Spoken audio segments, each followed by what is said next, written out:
সংসারের চার দেওয়ালের মধ্যে থাকতে থাকতে কখনো মনে হয় না নিজেকে একটু হারিয়ে ফেলছি। তাই আজ সব কাজ ফেলে আমি বেরিয়ে পড়লাম একটু খোলা হাওয়া, একটু প্রকৃতির কাছে নিজেকে খুঁজে নিতে।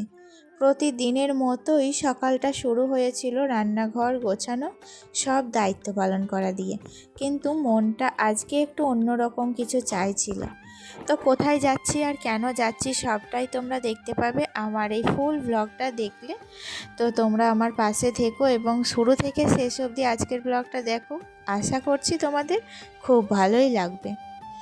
তো ভাবলাম সংসারের কাজ তো চলবেই, কিন্তু নিজের জন্য একটু সময় না রাখলে সব কিছুই একসময় একঘেয়ে হয়ে যায়। তাই আজ বেরিয়ে পড়েছিলাম কাছাকাছি কোথাও, খোলা আকাশ আর সবুজ গাছপালা, তার মধ্যে একটু শান্ত পরিবেশে কিছু সময় কাটাতে। আর এই ছোট্ট বেরোনোতেই বুঝলাম মনটা কতটা ফ্রেশ হয়ে যায়। নতুন করে সব কিছু শুরু করার একটা এনার্জি পাওয়া যায়। সংসার সামলাতে গেলে নিজের মনটাকেও ভালো রাখা খুবই দরকার। আর তার জন্য মাঝে মাঝে এই ছোট্ট ঘুরে আসা, নিজের জন্য সময় নেওয়া ভীষণ জরুরি। তোমরাও সুযোগ পেলে একটু বেরিয়ে পড়ো, দেখবে জীবনটা আবার নতুন করে ভালো লাগতে শুরু করবে। সংসারের প্রতিদিনের কাজ তো থাকবেই, কিন্তু সেই সব কাজ কমপ্লিট করেই আজ আমি একটু নিজের জন্য সময় বের করেছি, আর সেটাই তোমাদের সাথে শেয়ার করব। তো প্রতিদিনের মতোই আজও খুব সকাল সকাল ঘুম থেকে উঠেছি। উঠেই বাসি কাজগুলো আগে কমপ্লিট করে নিলাম, তারপর ছাদে গিয়েছিলাম। গিয়ে দেখি আজকে আকাশে প্রচুর রোদ। তখনই ভাবলাম আজ তো আমি সারাদিন বাড়িতে থাকবো না, সন্ধ্যা হয়ে যাবে, তাই গাছগুলোতে আগে জল দিয়ে দিই, না হলে শুকিয়ে যাবে। তো গাছগুলোতেও জল দিয়ে দিলাম, মানে বাড়ির সব দায়িত্ব, সব কাজ একদম ঠিকভাবে শেষ করেই তারপর বের হওয়ার প্রস্তুতি নিলাম। কারণ আমরা যারা সংসার সামলাই তাদের জন্য বাইরে বেরোনোর আগে এই দায়িত্বগুলো পালন করা খুব জরুরি হয়ে যায়। অনেক সময় এটা একটু কঠিনও লাগে, কিন্তু সব কিছু সামলে যখন একটু নিজের জন্য সময় পাওয়া যায়, সেই আনন্দটাই আলাদা। তো আজ আমি বেরিয়েছি একটু বাইরে, একটু ফ্রেশ হতে, নিজের মতো করে সময় কাটাতে। চলো তোমরাও আমার সাথে আজকের দিনটা উপভোগ করো। বেশ কয়েকটা দিন কিন্তু মেঘমেঘ করছিল, ঠান্ডা হাওয়া দিচ্ছিল, বেশ ভালোই লাগছিল আবহাওয়াটা। আর আজকে দেখো যেই কোথাও যাওয়ার নাম নিয়েছি অমনি কিন্তু চারিদিক থেকে মনে হচ্ছে সূর্যি মামা তার উত্তাপটা ঢেলে দিচ্ছে পৃথিবীর মধ্যে। আর আমাদের বাঙালিদের এই হয়েছে একটা সমস্যা, মানে প্রকৃতি যদি আমাদের রোদ দেয় তাতেও আমাদের অসুবিধা, আবার যদি ঝড় বৃষ্টি দেয় তাতেও আমাদের অসুবিধা। আমাদের না কোনো কিছুতেই না তেমন একটা পোষায় না। আসলে প্রকৃতিরই দোষ, জানো তো, মানে যেটা দেবে সেটা কিন্তু একেবারে বিশাল পরিমাণে দেবে, একটু মাঝারিভাবে দে না সেটা তো দিতে জানে না। উপরন্তু মানে রোদ যদি হয় না প্রচণ্ড পরিমাণে উত্তাপ, আবার বৃষ্টি হলেও প্রচণ্ড ঝড় বৃষ্টি। তো এরকমই মানে প্রকৃতি যেমন দিচ্ছে এখন আমাদের তেমনভাবেই চলতে হবে। যাই হোক, ছাদ থেকে চলে এসেছিলাম, এসে কিন্তু চা খেয়ে নিয়েছি, জানো তো, সকালবেলায় চা খেয়ে নিয়েছি। আজকে আর খাওয়া দাওয়া কিছুই করব না, বাড়িতে রান্না বান্না তেমন একটা জোগাড় নেই, কারণ সকালবেলায় আমরা আজকে একটু বাইরে বেরোবো, তাই জন্য ওখানেই যা খাওয়া দাওয়া করব। তো ওখানে যাওয়ার জন্য দেখো আমরা কিন্তু মানে সমস্ত জামা কাপড় যেগুলো দরকারি জিনিসপাতি, তার সাথে দেখো একটু মুড়িও বেঁধে নিয়েছি। আগেকার দিনে কি সুন্দর মানুষ কোথাও গেলে মুড়ি বেঁধে নিয়ে যেত, তাই না? আমার কিন্তু আজকে সেই ঘটনাটাই মনে পড়ে গেল। আমরা মনে হচ্ছে কোথাও যেন যাচ্ছি, সেখানে মুড়ি বেঁধে নিয়ে যাচ্ছি। আসলে আমরা যাচ্ছি একটু গঙ্গা স্নানে। আসলে আমরা গঙ্গা স্নানে যাব, সামনেই তো চৈত্র সংক্রান্তির আগের দিন আমাদের লক্ষ্মী পুজো।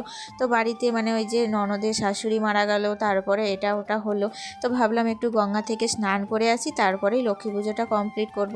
তাই জন্য দেখো গামছা থেকে আরম্ভ করে আয়না চিরুনি সব কিছু গুছিয়ে নিয়েছি, এখন শুধু জামা চেঞ্জ করে যাওয়ার পালা। তো যাই হোক, সমস্তটা গুছিয়ে গঙ্গা স্নান করব। ওখানে গঙ্গা স্নান করে ওখানে বেশ কিছু ধাম আছে, তারপরে মানে সতীপীঠ আছে, সব কিছু আজকে ঘোরাঘুরি করব, তারপর আসবো বাড়ি। আর যেহেতু গঙ্গা স্নানে যাব, তাই সকাল থেকে বাড়িতে কিছুই খাওয়া দাওয়া করব না। মানে আমাদের কথাই আছে যে গঙ্গা স্নানে গেলে নাকি খালি পেটে উপোস করেই যেতে হয়, একেবারে গঙ্গা স্নান করে তারপর কিন্তু খাওয়া দাওয়া করতে হয়। আসলে আমাদের তো মানে গঙ্গাকে মানে মা গঙ্গাকে ঠাকুর দেবী রূপে পুজো করা হয়, তো আমরা কিন্তু এটা খুব ভক্তি ভরে করি জানো তো।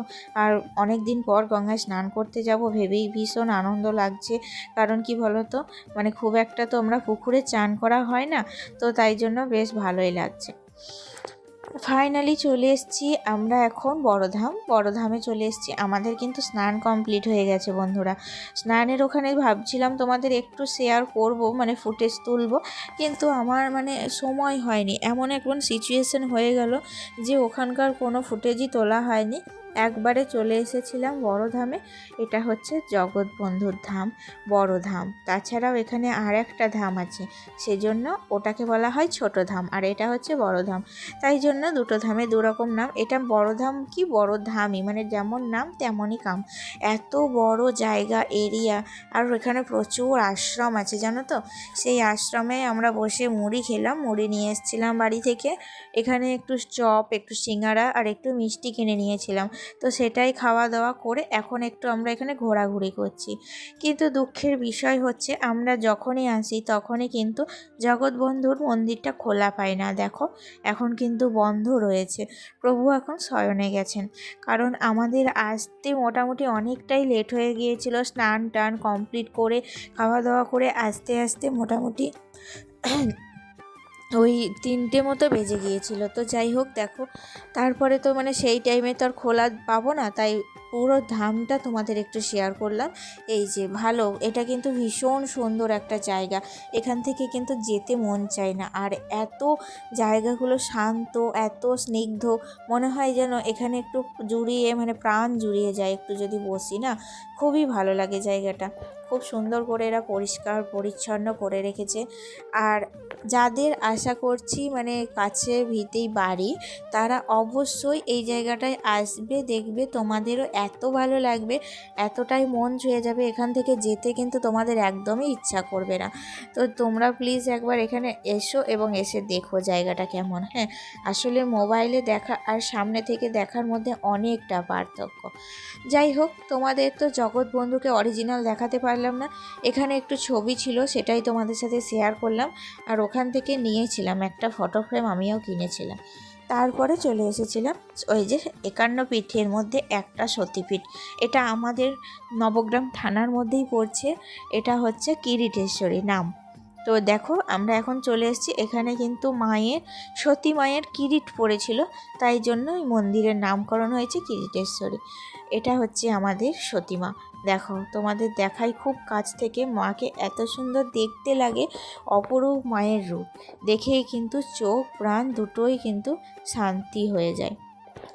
আর পাশেই রয়েছেন বাবা ভোলা, বাবা ভোলাকেও তোমাদের একটু শেয়ার করলাম। দেখো ভীষণ সুন্দর লাগছিল দেখতে, জায়গাটা খুবই ঠান্ডা জানো তো, একদমই যেতে ইচ্ছা করছিল না। তবুও বেলা অনেকখানি গড়িয়ে গিয়েছিল, প্রায় 3:30 মতো, তাই বাড়িও চলে এসেছিলাম।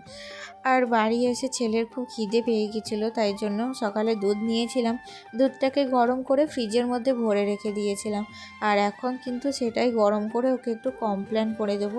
তাছাড়া ওখানে ওকে মুড়ি খাইয়ে দিয়েছিলাম। আসলে মুড়ি খেয়ে কতক্ষণই বা পেট ভরে থাকে তাই না, তাই জন্য আস্তে আস্তে তো ভীষণ মানে 5টা 5:30 বেজে গিয়েছিলো, অনেকটা লেট হয়ে গিয়েছিলো, তোর ভীষণ খিদে পেয়ে গেছিলো। তাই জন্য ওকে এখন কমপ্লেনটা করে দেব, তারপরে সবাইকে চা জলখাবার করে দেব। আর আমি আজকে রাতে আবার রান্না করতে হবে, কারণ সারাদিন মানুষরা কেউই ভাত খায়নি আমরা। তো রাত্রিবেলায় আজকে রান্না করব ভাত, আলু পোস্ত, ডিমের অমলেট আর মুসুরির ডাল সিদ্ধ। এই হচ্ছে আমাদের রাত্রের ডিনারের মেনু। আস্তে আস্তে করব, কারণ এক জায়গা থেকে এসেছি তো ভীষণ টায়ার্ড লাগছে জানো। আসার সময় টোটোতে তো মনে হচ্ছিল যে মানে চোখে ঘুমে ঢুলে পড়ে যাচ্ছিলাম, এত ঘুম আসছিল। স্নান করে এসেছিলাম, তার উপরে চারপাশ থেকে টোটোতে আসছিলাম, হাওয়া দিচ্ছিল, ভীষণ ঘুম আসছিল। কিন্তু টোটোতে এমনই এই একটা অসুবিধা যে ঘুমোনো যাবে না, ঘুমোলেই কিন্তু তুমি পড়ে যাবে। যাই হোক বন্ধুরা, কি বলবো তোমাদের, ঘুমটা কি কষ্ট করে যে আমি মানে সবুর করেছি আমি নিজেই জানি। তারপর বাড়ি এসে তো বিভিন্ন রকম কাজ এটা ওটা করতে করতে ঘুমটা কোথায় কেটে গিয়েছে। তো রাত্রিবেলায় জন্য এখন আমি দেখো মুড়ি মাখিয়েছি, আমার হাজব্যান্ড একটু মুড়ি মাখা আর তার সাথে একটু চা, আমরা সবাই মিলেই খাবো। এই মুড়ি মাখা হাজব্যান্ড যদি না খেতে পারে তো আমরাও একটু নেব এক কোল করে। তো এটাই এখন খাবো, তারপরে কিন্তু রাতের রান্নার আয়োজন করব। ছেলেকেও পড়াতে বসতে হবে, কালকে ছেলের স্কুল আছে। তো আস্তে আস্তে সবটা কমপ্লিট করব দেখো, কারণ নিজেকেও শরীরটা খুব টায়ার্ড লাগছে। তাড়াতাড়ি কাজটা কমপ্লিট করে আজকে একটু শোবো, একটু বিশ্রাম নেব। কোথাও যাওয়া মানে যতটা আগ্রহ না, কোথাও থেকে এসে কাজ করা কিন্তু ততটাই কিন্তু পরিশ্রমের। তো যাই হোক, দেখো এখন কিন্তু আমি ডাল সিদ্ধটা বসিয়ে দিলাম, আর তারপরে একে একে সবটা কমপ্লিট করব। তাহলে বন্ধুরা, আজকের মতো ভিডিওটি আর শেয়ার করছি না, বড় করছি না, এখানেই শেষ করছি। আজকের ভিডিওটি কেমন লাগলো অবশ্যই কমেন্টে জানাতে ভুলবে না। ভালো লাগলে লাইক, কমেন্ট এবং শেয়ার করে দিও, আর অবশ্যই তোমরা পাশে থেকো। আজকে আসি, টাটা।